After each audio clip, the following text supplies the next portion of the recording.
Hey y'all, it's Mickey Smith, otherwise known as Internet Auntie and Honey. I am bringing you the first part of my 2024 recap. Now, why should you even care? You don't know me from a stranger walking on the sidewalk. Well, I represent so much of what is here on YouTube, and by all measuring sticks, I was a huge success. Really? Let's keep it real. Now, in this video, I am going to focus on the struggles and the lessons from last year, and I'm bringing it to you in my 2025 persona because 2024, good riddance. And then, if you get through this entire video and you go to part 2, you can see all the good stuff that happened. So I'm going to give it all to you, unfiltered. So check out the beginning. It's a nice, polished intro. How we usually present ourselves, curate ourselves, fake it till we make it.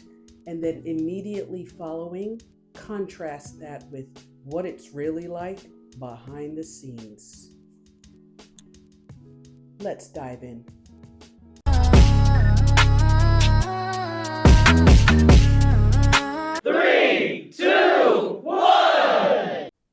Hey y'all, 2024. It was such a roller coaster for me. But you know what?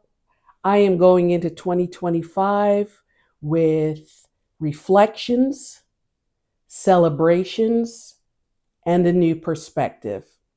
So here's what I want to talk about in this video, okay? Especially to those of you that have been along with me for the ride this year. I want to talk about 2024. I want to do a recap. I want to talk about what's in and out for 2025. I want to talk about personal and professional reflections. And I also want to have a very, very candid discussion about the struggles and victories that I experienced this year. Now, I am going to be revealing some very personal stuff. I am going to be extremely vulnerable because one of the things and one of the insights that I've had is that although I've been true to self this year, I haven't really been keeping it real. And I think that's part of why I've had a struggle. This is going to be one for the books, honey. Let's start this year off with a bang. Come on back. Hey y'all, it's Mickey Smith, and I just want to say that 2024 was a roller coaster. But I'm going into 2025 with lessons, celebration, and a new perspective. So here's what I want to talk to you about. Okay. See, this is the shit that I'm talking about. Okay? I'm sitting here. I am hot as hell. I can't remember what it is I want to talk about. I've got nasal blockage going on, and this hair is itching the crap out of me because it's touching my skin, and I'm thinking to myself, why am I doing this? What am I doing it for?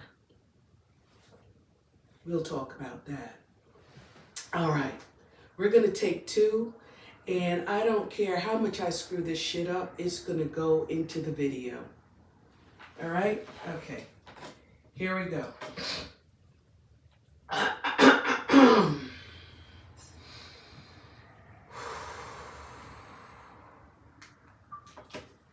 Hey y'all.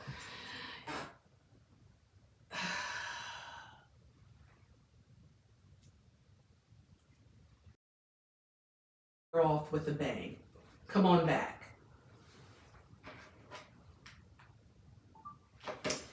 Now that in no way was what I intended to say, but it was what was on my heart, and you know what? We're gonna roll with it. Let's see how this goes. I want to talk about embracing life celebrations. So let me read something because this is something that I wrote in my journal, and it is my number one resolution for 2025 and the biggest takeaway that I had from 2024.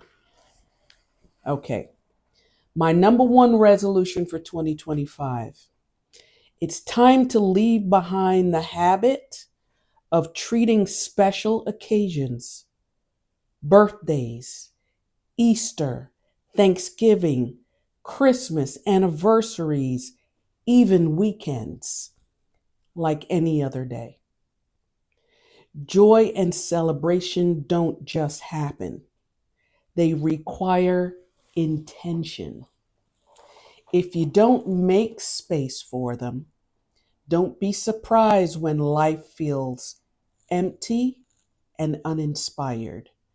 This year, I'm choosing to embrace the moments that make me feel and make life feel vibrant and meaningful.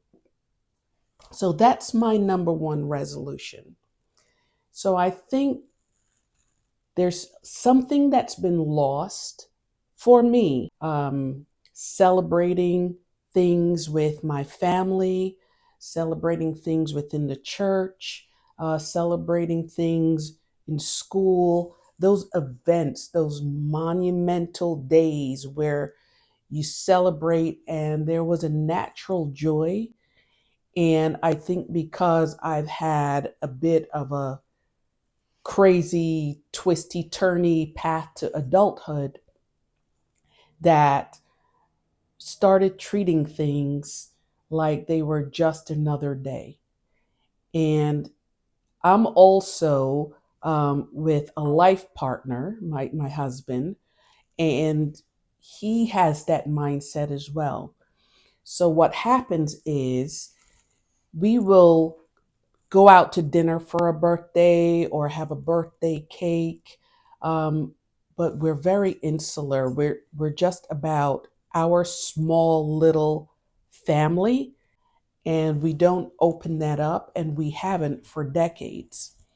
So what that has led to is a bit of a one day after the other.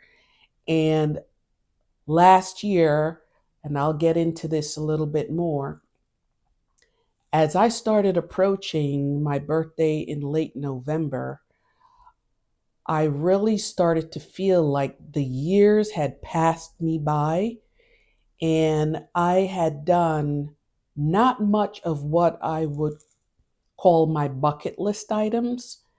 And although I've accomplished so much in life, I found myself lacking. And that is not where you want to be, especially when you're in your mid 50s. What I'll say is this: I'm still young, I still look good, I still have all my faculties. And although I don't feel great all the time, case in point, I'm battling bronchitis right now. So if you get a little bit of Barry White as I'm talking, that's what it is.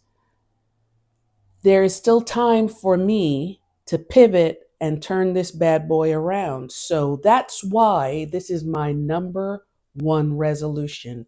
Now, I am going to take this and I am going to post it in the description box because I think that there are others out there that are just like me, and I want to share the wealth. I'm not going to gatekeep because this is one that I think I'm going to embrace with the strongest hug. It's not getting away from me because I think it's going to make a huge difference. And when it comes to manifesting, this is one that I'm going to make sure that I manifest this year. Okay, so that's number one.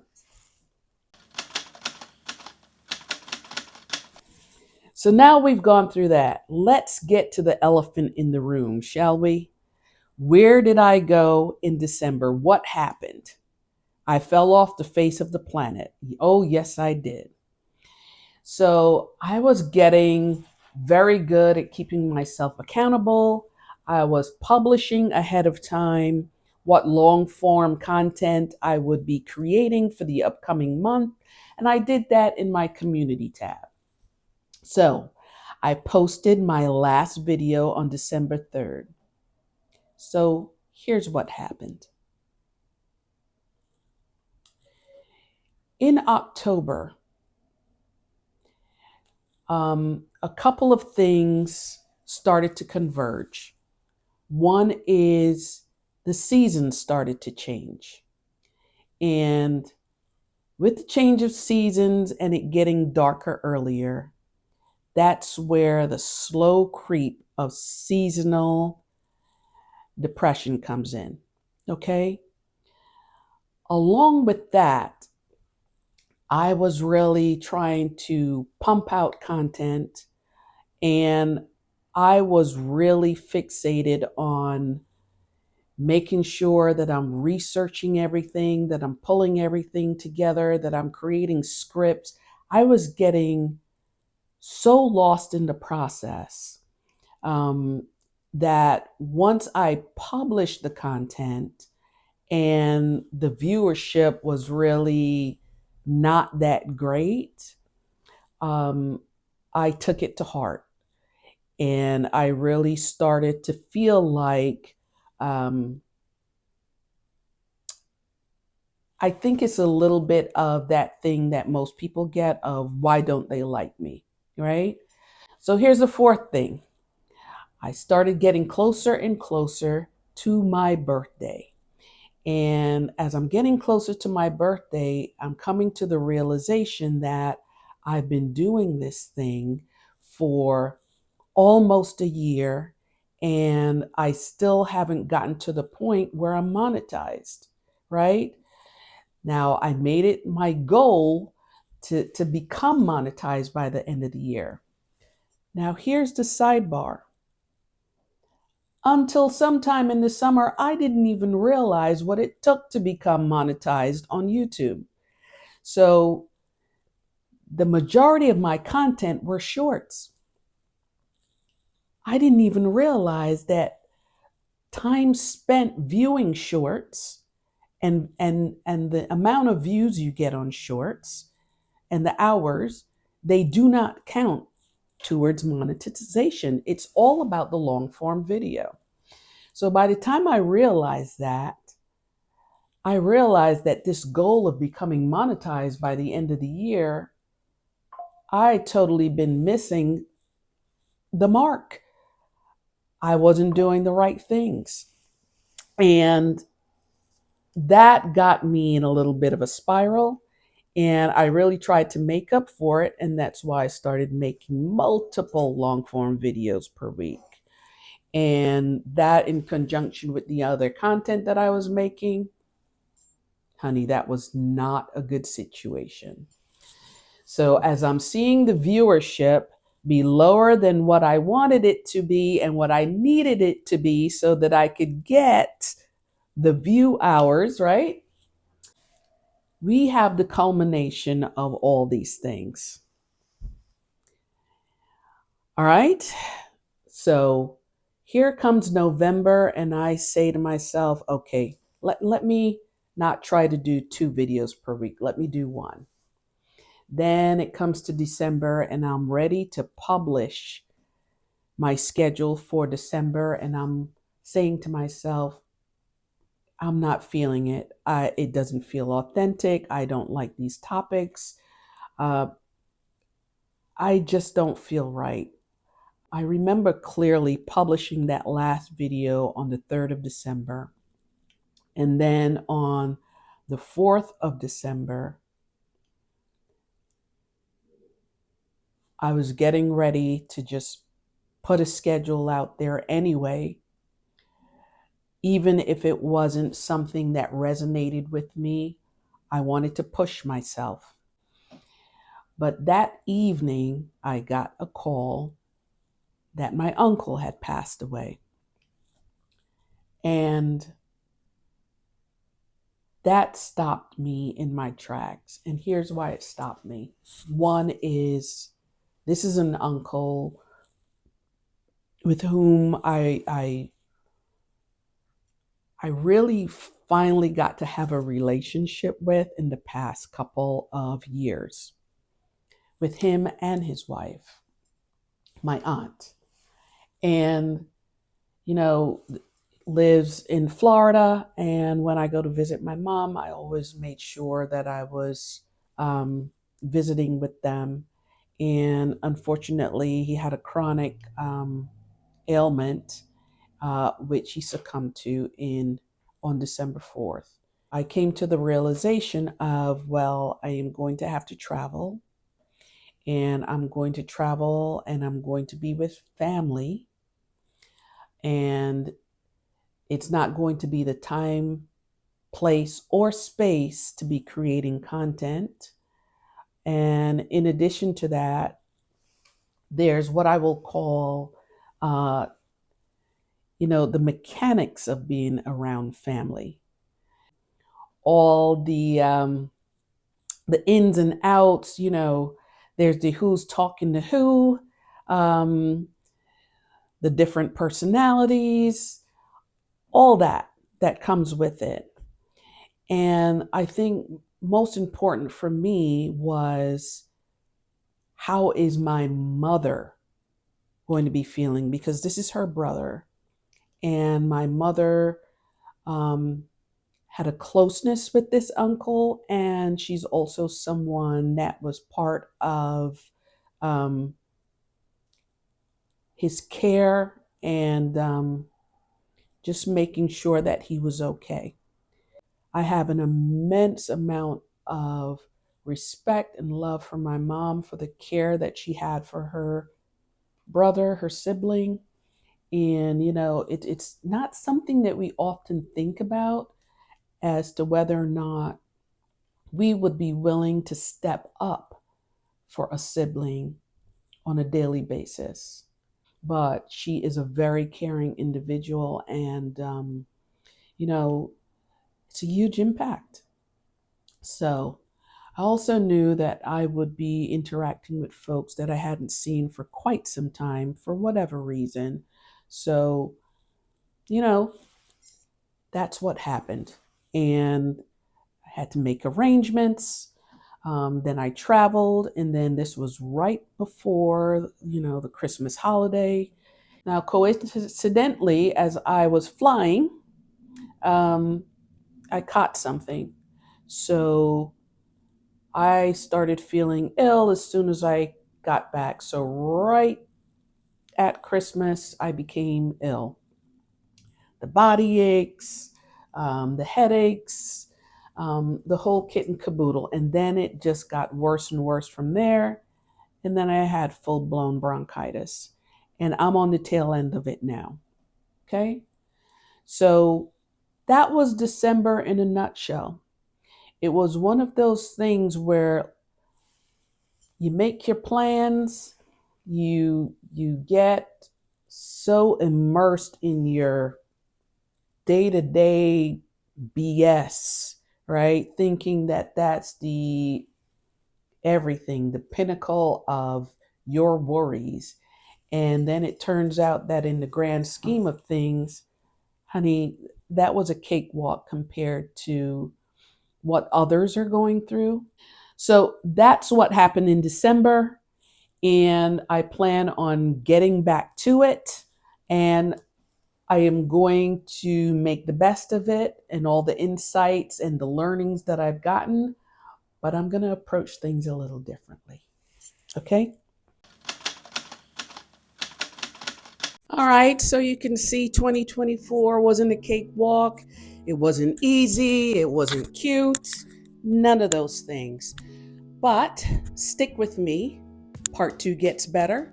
So head on over there. Please join me just to hear more of what those lessons are and what I plan to do differently. As you can see already, she's looking a little different. So don't forget to do all the things. Please subscribe and hit that notification bell. I don't want you to miss anything this year. Like, comment, share. All right. See you over there. Bye.